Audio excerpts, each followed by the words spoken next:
This is an incredibly challenging time for the world and for the United Kingdom. As patron of the Helen Arkell Dyslexia Charity, one headline, one photo, one trembling look that broke the nation's heart. Princess Beatrice, the gentle royal who always stayed clear of controversy, was suddenly at the center of a storm she never saw coming. Behind palace walls, tears fell quietly as truth collided with loyalty, love, and betrayal. What began as an ordinary day would become the moment that changed her. Life forever. This is the story of a woman who faced the unthinkable with grace, the royal who reminded the world that crowns may protect power, but never the heart. What happened next would leave a nation speechless, and the monarchy forever changed. A season of joy. Morning sunlight spilled through the tall windows of the palace, glinting off the framed photographs in Princess Beatrice's study. Each picture told a story: family holidays, royal engagements, and quiet moments that spoke of balance, peace, and a life finally in harmony. For years, her world had been a puzzle of expectations and emotions. Now, every piece seemed to fit. Her daughter's laughter echoed down the corridor, a sound that filled her heart with gratitude. Her husband, Edoardo Mapelli Mazzi, her steady companion, understood the rare mix of duty and normalcy she carried. They built a home full of warmth and laughter, a refuge from the pressure of royal life. She had grown into her role, no longer the shy figure in the background, but a confident woman of purpose and quiet strength. The public adored her for her grace, her intelligence, and her calm dignity. She wasn't just a royal name anymore. She was a woman defined by character. Every engagement she attended, every speech, every handshake felt like her moment. This was her era. Her passion project, an educational foundation for underprivileged children, had become her soul's work. It wasn't for publicity. It was personal. Education, she often said, was the light that guided me through my darkest years. Now, she wanted that same light for others.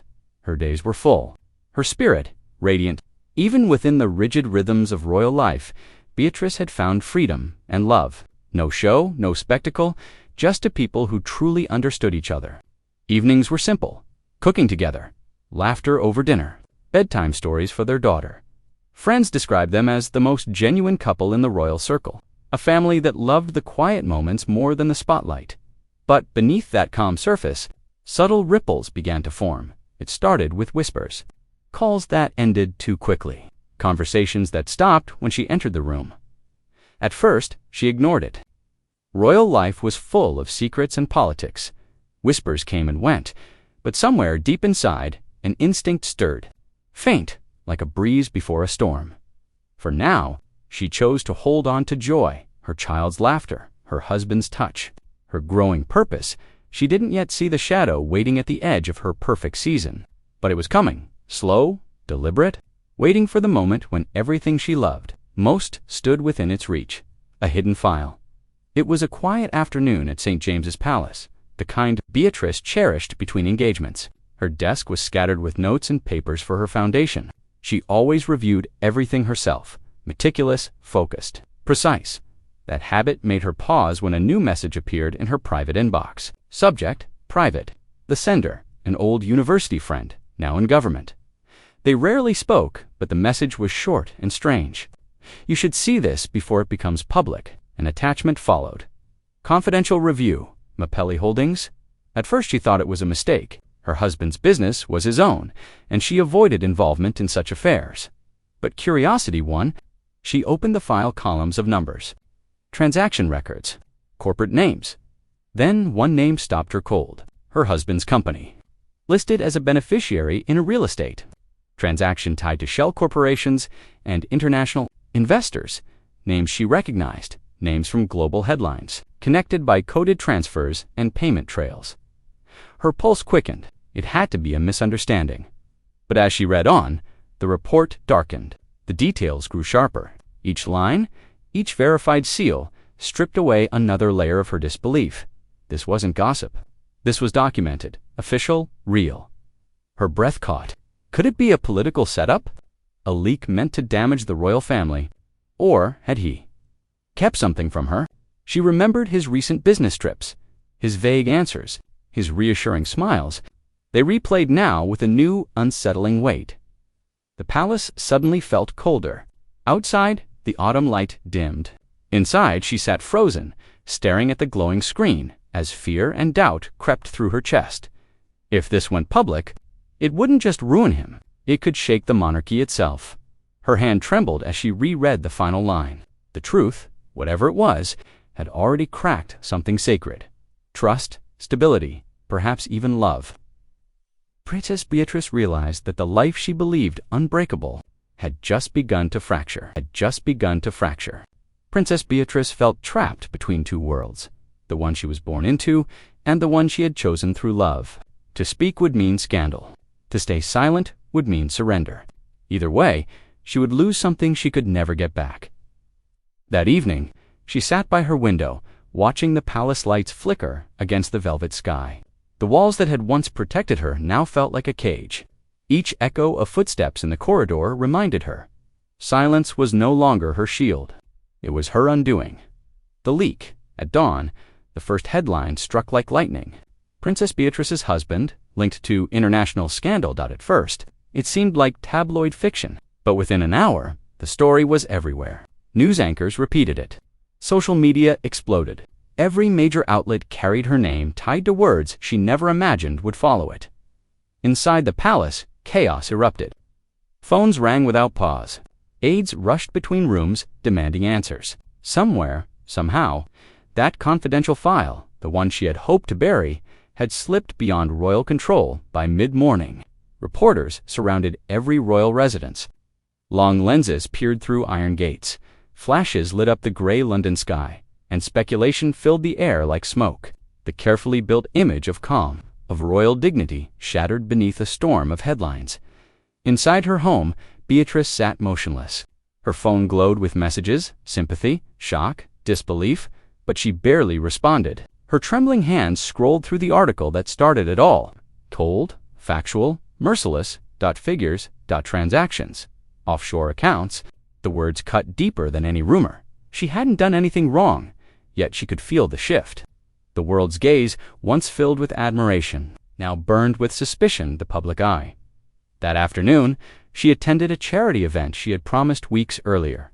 Advisors begged her to cancel. She refused. Hiding, she said softly, only makes them think you're guilty.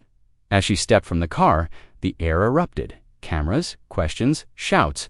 She smiled faintly, graceful but haunted.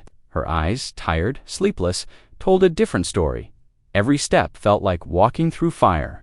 But she didn't falter. She shook hands, greeted volunteers, spoke with poise. And though her world was collapsing, she gave no one the satisfaction of seeing her break.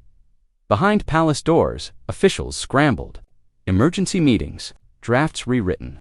Every word dissected. Would it calm the storm or feed it? The command was clear. Protect the monarchy. Contain the fallout. But it was already too late. The narrative had escaped their grasp. Social media turned the story into chaos.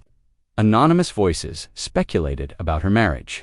Fake documents circulated. Opinion became fact, and fact irrelevant. Through it all, Beatrice stayed silent. Her heart ached not only from humiliation, but from something deeper, the realization that truth no longer mattered. Perception had taken its throne. The breaking point, her home grew still. Curtains drawn, lights dimmed. Only the hum of security cars reminded her that life outside continued inside. She drifted like a ghost through rooms that once rang with laughter. Every sound echoed the tick of a clock, the creak of the floorboards, the rustle of forgotten letters. Order had always been her peace. Now, even that betrayed her. Days passed without appearances or statements. The palace called it a period of rest.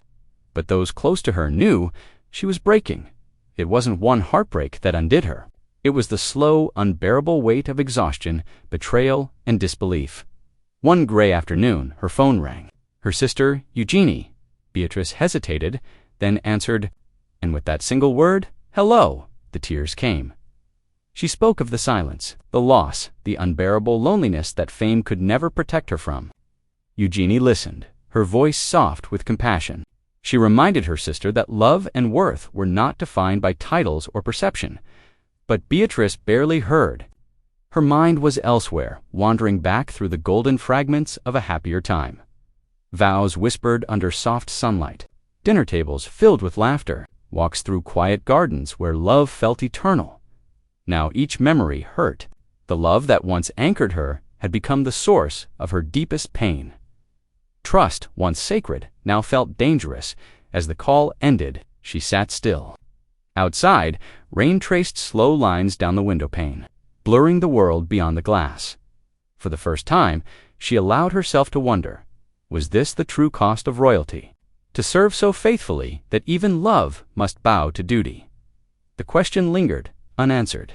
The rain whispered against the glass, echoing the quiet storm within her heart. And there, in that moment of fragile silence, Princess Beatrice broke, not with spectacle, but with the soft sound of rain, the truth revealed. Weeks blurred into one another, meetings, inquiries, sleepless nights. Every morning brought new updates, new speculation. But then came the message that changed everything. The investigation was complete. For weeks, the media had thrived on half-truths. Now, the full story emerged, a web of manipulation, betrayal, and deceit. Eduardo had not orchestrated the illegal dealings. He had been used. His own associates had exploited his royal connection to launder money and secure secret deals. All behind his back, forged documents, hidden transfers, stolen signatures. It was a plot designed not just for profit, but to destroy him. The official report cleared him of wrongdoing. Inside Buckingham Palace, relief washed through the halls. But for Beatrice, that relief carried sorrow. She read the report silently. Yes, he was innocent, but the pain of doubt still lived inside her. The sleepless nights, the whispers, the fear of betrayal, those scars could not be erased by truth. When they met again in the quiet drawing room of their home, no words came. Their eyes met, and in that gaze lived both forgiveness and distance. The truth had set them free. But it had also revealed how far apart they'd drifted. Outside, the press changed its tune. Headlines of scandal turned to stories of redemption. But within those palace walls, healing came slowly, as the sun set over Windsor that evening. Beatrice stood by the window, her reflection caught between light and shadow. The storm had passed. But peace had not yet returned. Sometimes, she thought, the hardest part of forgiveness is learning how to live with what remains. Learning how to live with what remains. The royal reckoning. Morning light spilled into her study. A single sheet of paper lay on her desk, her own words beneath the royal crest. For days, she had debated it. Advisors urged silence. Let time heal, they said. But silence had cost her too much already. Now, it was time to speak. Not as a princess, but as a woman who had endured and learned. Her statement was calm yet powerful. It spoke of truth, integrity, and the courage to rebuild. She wrote about forgiveness, the kind that demands strength, not submission. And in one line, she honored her husband. Real love survives only through truth and humility. It wasn't a defense. It wasn't an excuse. It was grace printed in black and white. When the palace released her words, the effect was instant. The media paused. The tone shifted. Anchors read her statement with quiet respect. Commentators praised her courage. Social media turned from mockery to admiration. Crowds gathered outside royal gates again, but this time they brought flowers, not questions. Her dignity had disarmed the noise. Her honesty had done what power could not. It had healed hearts. Even within the palace, something changed. Senior aides who once doubted her now spoke her name with respect. Her sister's message came through. I'm proud of you, and even the king, who rarely praised anyone, quietly admitted she carried herself with grace beyond measure. That evening, Beatrice sat alone in her study. For the first time in months, she felt calm. The truth had been spoken, and it was hers. The scandal had once threatened to define her. Now, it had revealed her strength as night settled over London. She finally breathed again, knowing that courage, not silence, had restored her place in the hearts of her people. The woman who stood alone. The palace resumed its rhythm, ceremonies, meetings, royal duties. But for Beatrice, nothing was quite the same. The whispers had faded. The world still spoke her name, but now with respect. She was no longer the fragile figure behind palace curtains. She had become something far more powerful. Her first public appearance, after the storm, was symbolic, a return to her educational foundation. The very project she once feared would collapse under scandal had instead flourished in her absence. Donations poured in, not out of pity, but admiration. Her team, inspired by her resilience, had carried on. And that morning, as she stepped from her car into the bright London sun, a hush fell over the crowd. Cameras clicked, but this time there was no frenzy, only reverence. She smiled gently, not triumphant, serene. Her calm wasn't the practiced stillness of a royal performance, but the quiet strength of a woman who had survived. Reporters noticed it immediately, the depth in her eyes, the poise in her voice. Every word she spoke about hope and renewal carried weight. Every pause spoke volumes. She was no longer proving herself. She was herself. In the months that followed, her foundation gained global recognition. But what defined her wasn't influence, it was authenticity. Behind closed doors, those who loved her saw the change most clearly. The laughter had returned to her home. Her bond with her sister deepened. Her joy in motherhood became her grounding light. When Princess Beatrice faced the cameras again, she was no longer the wounded royal the world pitied. She was the woman who stood alone and stood taller than ever. In the end, her story was not one of ruin, but redemption. She faced a storm meant to destroy her, and she turned it into her becoming. Through heartbreak, she found resilience. Through loss, she found purpose. Her journey reminded millions that even behind the crown, the heart is human, and that grace, when tested, becomes power. And as the world watched her rise again, Princess Beatrice proved one final truth, that sometimes the most powerful crowns are not worn on the head, but carried quietly within.